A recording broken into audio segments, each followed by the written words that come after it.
Hello viewers, আসসালামু আলাইকুম। My favourite ক্লাসরুমের পক্ষ থেকে আপনাদেরকে জানাই অনেক অনেক শুভেচ্ছা অভিনন্দন। আশা করি আপনারা সবাই খুব ভালো আছেন। তো ভিউয়ার্স, আজকে আপনাদের সামনে যে বিষয়টি নিয়ে আলোচনা করতে যাচ্ছি সেটি হচ্ছে পার্ট অফ স্পিচের অন্তর্গত, অর্থাৎ প্রিপোজিশন। তো ভিউয়ার্স, এর আগের ভিডিওতে আমরা পার্ট অফ স্পিচের অন্তর্গত অর্থাৎ পার্ট অফ স্পিচের যে ক্লাসিফিকেশনগুলো রয়েছিল সেগুলো নিয়ে কি ধারাবাহিকভাবে আলোচনা করে এসেছি। তো আজকে এই ভিডিওতে আমরা আলোচনা করতে যাচ্ছি যে প্রিপোজিশন কাকে বলে। তো প্রিপোজিশন কাকে বলে?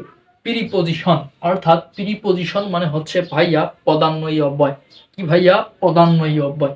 তো ভাইয়া একটি মজার বিষয় হচ্ছে প্রি, এই প্রি অর্থ হচ্ছে কি ভাইয়া? প্রি অর্থ হচ্ছে পূর্বী। প্রি অর্থ কি ভাইয়া? পূর্বী। ভাইয়া বুঝলাম, পূর্বী। তো পজিশন, পজিশন অর্থ কি ভাইয়া? পজিশন অর্থ ভাইয়া হচ্ছে অবস্থান। কি ভাইয়া? অবস্থান। প্রি অর্থ পূর্বে, পজিশন অর্থ কি? অবস্থান।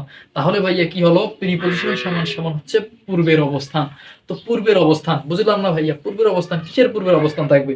তো পূর্বের অবস্থান ভাইয়া আমরা যদি সংজ্ঞা অনুযায়ী এভাবে বলি যে যে ওয়ার্ড কোনো নাউন বা প্রোনাউনের পূর্বে, কার পূর্বে ভাইয়া? নাউন বা প্রোনাউনের পূর্বে। নাউন বা প্রোনাউনের পূর্বে বসে ওই নাউন বা প্রোনাউন এর সাথে সেন্টেন্সের অন্তর্গত। কার অন্তর্গত ভাইয়া? সেন্টেন্স। কোন একটা সেন্টেন্সের অন্তর্গত এর অন্য কোনো ওয়ার্ড এর সম্পর্ক প্রকাশ করে। কি করে ভাইয়া? সম্পর্ক প্রকাশ করে, তাকে প্রিপজিশন বলে, অর্থাৎ পদান্বয়ী অব্যয় বলে।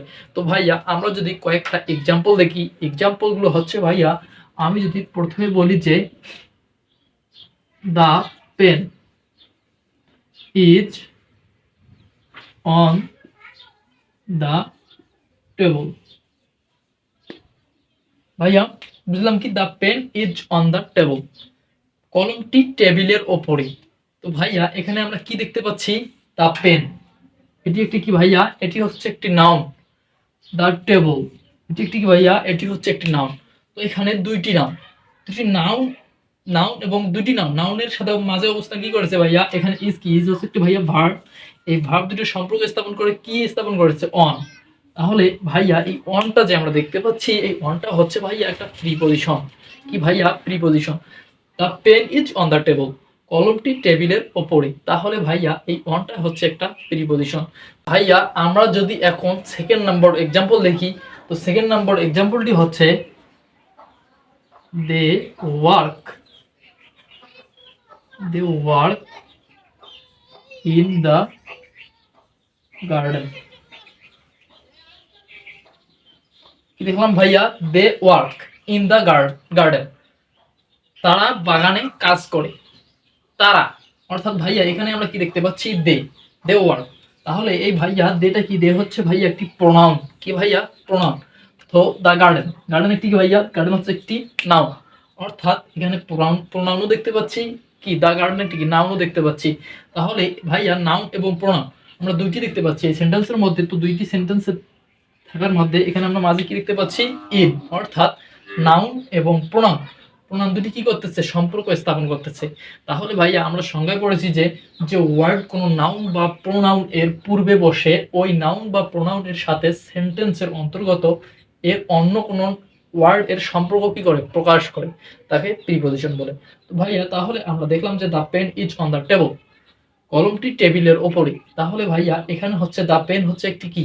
নাউন, অর্থাৎ তার টেবল এটি একটি নাউন। দুই নাউন এর মধ্যে আমরা যখন কি দেখতে পাচ্ছি? অন। তাহলে ভাইয়া এই অনটা হচ্ছে একটি প্রিপজিশন। তো আমরা দুই নম্বরে দেখতে পাচ্ছি যে they work in the garden, তারা বাগানে কাজ করে। তাহলে ভাইয়া দে হচ্ছে একটি প্রিপজিশন, দ্য গার্ডেন অর্থাৎ দ্য গার্ডেন হচ্ছে একটি বাগান, এটি হচ্ছে একটি নাউন। তো নাউন এবং প্রোনাউন, প্রোনাউন এর মাঝে আমরা কি সম্পর্ক দেখতে পাচ্ছি? ইন, অর্থাৎ ইন বসে নাউন এবং প্রোনাউনের মধ্যে একটি কি করতেছে? সম্পর্ক স্থাপন করতেছে। তাহলে ভাইয়া এই ইনটা হচ্ছে একটি প্রিপজিশন। তো ভাইয়া আশা করি বোঝাতে পেরেছি। তো ভাইয়া এর পরবর্তী ভিডিওতে আমরা আলোচনা করব যে প্রিপজিশনের যে ক্লাসিফিকেশনগুলো রয়েছে, অর্থাৎ প্রিপজিশন কত প্রকার এবং প্রিপজিশনের যে ক্লাসিফিকেশনগুলো রয়েছে সেগুলো নিয়ে আলোচনা করার চেষ্টা করবো ইনশাআল্লাহ। তো এতক্ষণ পর্যন্ত আমাদের সাথে থাকার জন্য অসংখ্য ধন্যবাদ। ভালো থাকবেন, সুস্থ থাকবেন এবং সুস্থ থাকার জন্য পরিমাণ মতো পানি পান করবেন এবং পরবর্তী ভিডিও দেখার আমন্ত্রণ রইল। আসসালামু আলাইকুম ওয়া রাহমাতুল্লাহি ওয়া বারাকাতুহু।